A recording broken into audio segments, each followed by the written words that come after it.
Olá, seja bem-vindo a mais um momento de reflexão nossa no Breve Catecismo de Westminster. Hoje nós vamos refletir sobre o conteúdo da pergunta e resposta número 12 do Breve Catecismo de Westminster. A pergunta nos diz o seguinte: que ato especial de providência Deus exerceu para com o homem no estado em que ele foi criado? Esta pergunta é extremamente importante, porque para nós entendermos a realidade na qual nós estamos, nós precisamos entender alguns movimentos, ou momentos, ou mesmo realidades. A realidade que nós vivemos ela é resultante destes movimentos, destes momentos ou dessas outras realidades. E a primeira delas é a criação. Após a criação, o Senhor Deus providenciou para a espécie humana algumas regulamentações e condições que foram perfeitamente elaboradas e postas em prática pela realidade da providência divina. E precisamente está descrito no livro de Gênesis. Em Gálatas, porém, capítulo 3, versículo 12, nós lemos: ora, a lei não procede de fé, mas aquele que observar os seus preceitos, por eles viverá. Os teólogos bíblicos reformados chamam esta realidade original, pensada por Deus, elaborada, executada e legislada, reguladora de tudo que há, de pacto da criação ou pacto das obras. Há uma diferenciação mínima entre eles, mas em linhas gerais se entende que eles apontam para uma mesma realidade. Deus que criou o ser humano à sua imagem e semelhança, com potencial de ser imagem e semelhança, também regula as relações humanas.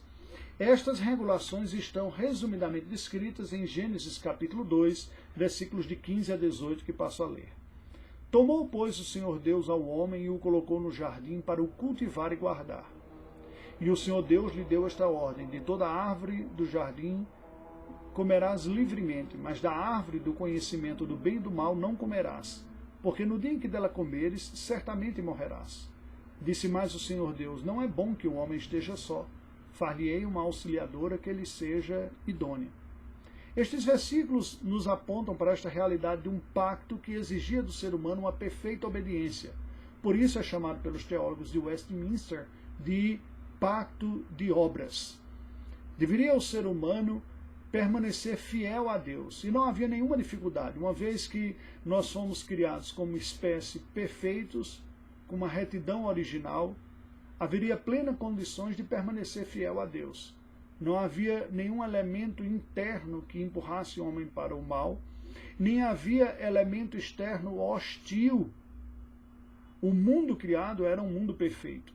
Entretanto, é importante que entendamos que a perfeição da criação é diferente da perfeição divina. Somente Deus é perfeito no sentido absoluto, ou seja, ele tem toda a qualidade e toda a característica da perfeição em si mesmo. Quando Deus cria tudo o que há, cria como fruto de sua criação uma realidade que não existia antes e que passa a existir por sua vontade e, portanto, dependente dele. E é uma obra perfeita porque tudo que Deus faz é perfeito, porém também dependente. Deus cria a natureza como um todo, o universo como um todo, e dentre as obras criadas, um ser dotado de capacidade reflexiva e de tomada de decisões, o ser humano. Para que o homem não estivesse solto e perdido, Deus estabeleceu regras. E estas regras são chamadas de pacto. Debaixo de um contrato soberanamente estabelecido por Deus, de implicações de vida e morte, nós vemos um pacto original da criação, ou pacto das obras. Que para que o homem continuasse desfrutando de todos os benefícios, bastaria obedecer. E não haveria nenhuma dificuldade, como de fato não houve nenhuma dificuldade, senão um problema de tentação e de pecado que nós veremos subsequentemente. Veja que nesse pacto há 3 áreas resumidamente reguladas das relações humanas estabelecidas por Deus. Primeiro, no versículo número 15, nós vemos que este pacto regula a relação do ser humano com a criação como um todo. O ser humano foi posto no jardim do Éden para o cultivar e guardar. Portanto, a sua própria manutenção e a sua responsabilidade diante dessa capacidade laboral são reguladas por Deus. O homem não foi criado para ser um preguiçoso, nem para ser um devastador. Ele deveria cultivar e guardar. A criação de Deus, no pacto da criação, no pacto das obras, regula também a relação com o próprio Deus, que era marcado basicamente por obediência. A Bíblia diz, olha, você pode comer de qualquer fruta que é aqui, menos da fruta da árvore do conhecimento do bem e do mal. Um texto extremamente simples, porém altamente representativo. O homem tinha plenas condições de permanecer fiel a Deus, e viver em comunhão com Deus era simplesmente permanecer obedecendo. O homem que era perfeito não tinha nenhum desvio, nenhuma incapacidade de obedecer, mas que foi feito para viver para a glória de Deus e, portanto, na dependência de Deus. E, por fim, nós vemos no versículo 18 o mandato social. Se o segundo é espiritual ou religioso, o terceiro é social.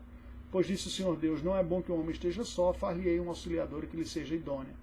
Deus também regula a relação do homem com o próximo, com o seu semelhante. A começar da sua esposa, os seus filhos, pais, todos os parentes e a humanidade como um todo. Nós não estamos livres para fazermos o que quisermos com o nosso próximo, nem nos relacionarmos da maneira que bem entendemos.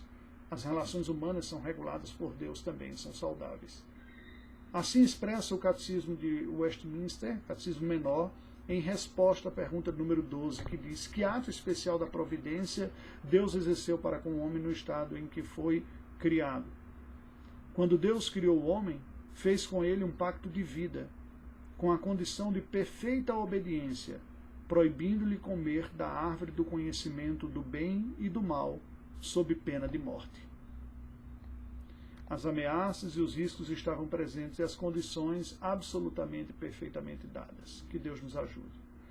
Deus bendito, nós louvamos o Teu nome, te agradecemos porque Tu nos apresenta o melhor caminho, um caminho saudável, um caminho de desfrutar uma vida abençoada por Ti.